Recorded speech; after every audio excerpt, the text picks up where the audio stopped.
আসসালামু আলাইকুম বন্ধুরা, বিশ্ববিদ্যালয় ভর্তি প্রস্তুতির একটি গুরুত্বপূর্ণ আপডেট ভিডিওতে তোমাদের সবাইকে স্বাগত জানাচ্ছি। বন্ধুরা, জাতীয় বিশ্ববিদ্যালয়ের সাধারণ অনার্সের দ্বিতীয় রিলিজ স্লিপের জন্য তোমরা অপেক্ষা করছো।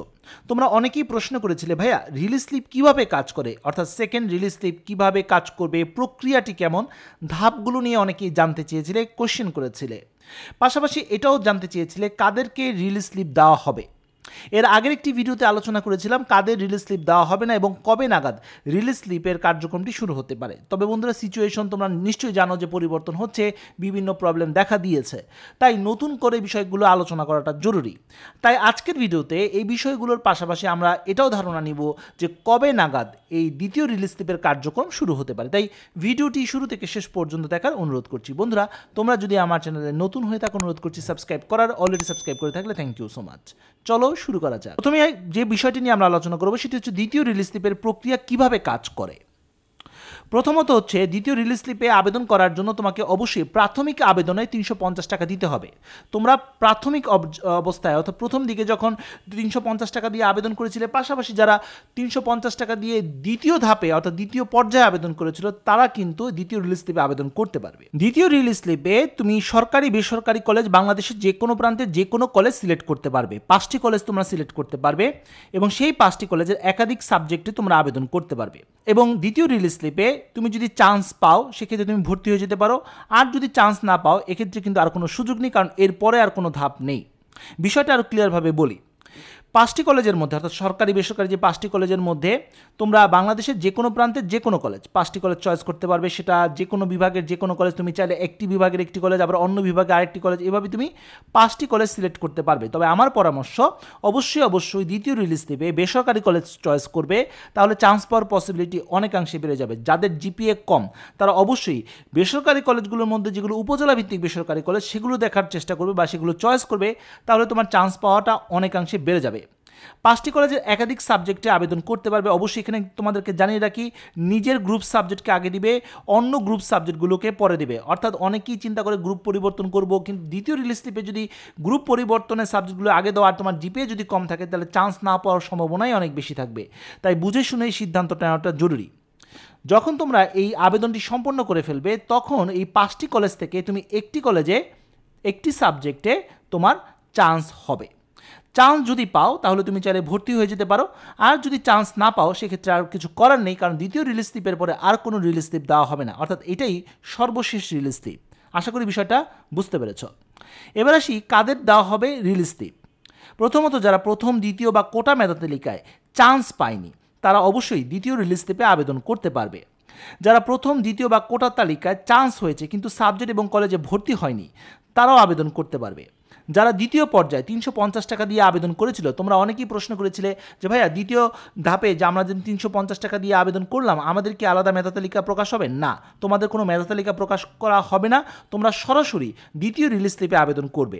তোমরা যে কলেজে এই মুহূর্তে দ্বিতীয় পর্যায়ে আবেদন করেছিলে, যদি সেখানে নিশ্চয়ন করা হয়ে থাকে সেটাই তোমাদের জন্য এনাফ, কারণ এরপর সরাসরি তোমরা দ্বিতীয় রিলিজ স্লিপে আবেদন করতে পারবে। তোমাদের জন্য আলাদা কোনো মেধা তালিকা হবে না। যে কোনো মেধা তালিকায় চান্স হয়েছে কিন্তু সাবজেক্ট এবং কলেজে ভর্তিটি বাতিল করেছে, তারাও রিলিজ স্লিপে আবেদন করতে পারবে।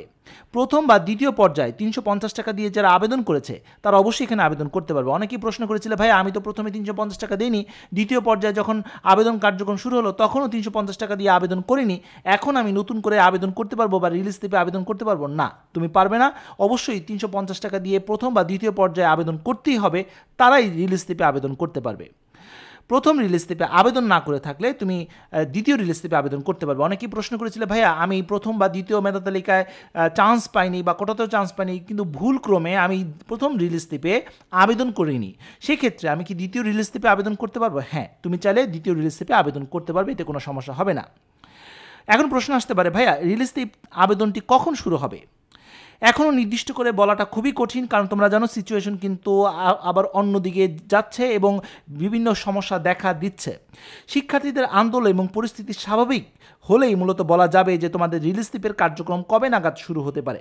আমরা আরও একটি সপ্তাহ দেখব, পরিস্থিতি পর্যবেক্ষণ করব যে কী অবস্থা দাঁড়ায়, এবং এরপরেই মোটামুটি বলা যেতে পারে যে রিলিজ স্লিপের কার্যক্রমটি কবে নাগাদ। জাতীয় বিশ্ববিদ্যালয়ের রিলিজ স্লিপ না, এর সাথে কিন্তু অন্য আরও অনেক কিছু জড়িত রয়েছে। জাতীয় বিশ্ববিদ্যালয়ে ডিগ্রি পাস কোর্স রয়েছে, প্রফেশনাল অনার্স রয়েছে, ঢাকা বিশ্ববিদ্যালয়ের অধীনে 7 কলেজ রয়েছে, প্রযুক্তি ইউনিট রয়েছে, গার্হস্থ্য অর্থনীতি ইউনিট রয়েছে, এর সাথে জিএসটি রয়েছে, কৃষি গুচ্ছের ভর্তি পরীক্ষা এখনও হয়নি। সব মিলিয়ে কিন্তু একটি এখন কমপ্লেক্স সিচুয়েশন রয়েছে। তাই আমাদেরকে পরিস্থিতি পর্যবেক্ষণের জন্য আরও একটা সপ্তাহ অপেক্ষা করতে হবে। তারপর পরিস্থিতি দেখে আমরা বুঝতে পারবো যে কবে নাগাদ কোন বিশ্ববিদ্যালয়ের কার্যক্রমটি শুরু হতে পারে। আর যখনই আপডেট পাবো ইনশাআল্লাহ আমি তোমাদেরকে জানিয়ে দিব। আরেকটি বিষয় তোমাদেরকে জানিয়ে রাখি, রিলিজ স্লিপের মাধ্যমে চান্স পেলে সেটি মাইগ্রেশন এবং কোটার সুযোগ নেই। তোমরা অনেকেই প্রশ্ন করেছিলে, ভাইয়া রিলিজ স্লিপে কি মাইগ্রেশনের সুযোগ থাকে? না, রিলিজ স্লিপে মাইগ্রেশনও নেই, রিলিজ স্লিপে কোটার কোনো সুযোগ সুবিধা তুমি পাবে না। এবারে কিছু প্রশ্নের উত্তর দেই। রিলিজ স্লিপ পূরণ করার জন্য কি কি লাগবে? কোনো পেপারস লাগবে না, আবেদন রোল নাম্বার পিন দিয়েই তুমি আবেদনের সময় রোল নাম্বার এবং পিন দিয়ে তুমি অনলাইনে আবেদন করতে পারবে। ইনশাআল্লাহ আমি এটা নিয়ে ভিডিও দিব। কোন কলেজে কোন বিষয়ে কত সিট ফাঁকা রয়েছে সেটা জানবো কিভাবে? যখন অনলাইনে আবেদন কার্যক্রম শুরু হবে তখন কলেজ সিলেক্ট করলেই তুমি দেখতে পাবে যে কোন কলেজে কি পরিমাণ আসন ফাঁকা রয়েছে। রিলিজ স্লিপের মাধ্যমে যে বিষয় পাবো তা কি পরিবর্তন করা যাবে? না, রিলিজ স্লিপের মাধ্যমে যে সাবজেক্টটি পাবে সেটা তুমি পরিবর্তন করতে পারবে না। তুমি চাইলে ভর্তি হয়ে যেতে পারো, তুমি চাইলে ভর্তি নাও হতে পারো, সেই অপশনটা তোমার কাছে থাকবে। রিলিজ স্লিপের ফর্ম কোথায় জমা দিতে হবে? কোথাও জমা দিতে হবে না, অনলাইনে আবেদন করে পিডিএফটা জাস্ট তোমার কাছে রেখে দিবে। রিলিজ স্লিপের ফলাফল কখন প্রকাশিত হয়? অনলাইনে আবেদন শেষ হওয়ার 5 থেকে 7 দিনের মধ্যে আবেদন প্রকাশিত হয়ে যায়। রিলিজ স্লিপের মাধ্যমে আবেদন করলে চান্স পাওয়ার নিশ্চয়তা কতটুকু? জেলা শহরের কলেজগুলোতে আসন সংখ্যা খুবই কম থাকে, বিশেষ করে সরকারি কলেজে। অপরদিকে উপজেলা ভিত্তিক সরকারি, বিশেষ করে বেসরকারি কলেজগুলোতে আসন সংখ্যা একটু বেশি থাকে তুলনামূলকভাবে। তাই আবেদন করার সময় বিষয়টি গুরুত্ব দিলে চান্স পাওয়ার সম্ভাবনা অনেকাংশেই বেড়ে যাবে। রিলিজ স্লিপের মাধ্যমে কি পূর্বের কলেজে পুনরায় আবেদন করতে পারবো? অবশ্যই পূর্বের কলেজে আবেদন করতে পারবে, সেটা কিন্তু না দেওয়াই উচিত। কারণ সেখানে কিন্তু তোমার মেধা তালিকায় তুমি আসতে পারোনি বলেই কিন্তু সেখানে তোমার চান্স হয়নি। তাই বিষয়টা তুমি অবশ্যই কনসিডার করবে, আগের কলেজগুলো সিলেক্ট করবে, নতুন কলেজ দেওয়ার চেষ্টা করবে। রিলিজ স্লিপের আবেদনের ফর্ম সংগ্রহ করার উপায় কি? জাস্ট অনলাইনে আবেদন করতে হয়। জাস্ট যখন আবেদন কার্যক্রম শুরু হবে তখনই তুমি আবেদন করতে পারবে। এর জন্য আলাদা কোনো ফর্ম কলেজ থেকে সংগ্রহ করতে হয় না। রিলিজ স্লিপের ফর্ম কোথায় গিয়ে জমা দিতে হবে? কোথাও জমা দিতে হবে না। কোন 5টি কলেজ নির্বাচন করতে হবে? তুমি তোমার পছন্দ অনুযায়ী বাংলাদেশের যে কোনো প্রান্তে যে কোনো কলেজ তোমরা চয়েস করতে পারবে। সর্বোচ্চ 5টি কলেজ নির্বাচন করতে পারবে এবং একটি কলেজের সর্বোচ্চ 14টি সাবজেক্ট তুমি নির্বাচন করতে পারবে। তো বন্ধুরা, এই ছিল আজকের মতো ভিডিও। পরবর্তী আপডেট এবং সঠিক তথ্যের জন্য আমার চ্যানেলটি সাবস্ক্রাইব করে রাখার অনুরোধ রইল। তো বন্ধুরা, আজ এ পর্যন্ত সবাই ভালো থাকো, সুস্থ থাকো। দেখা হবে আগামী কোনো ভিডিওতে। সে পর্যন্ত আল্লাহ হাফেজ।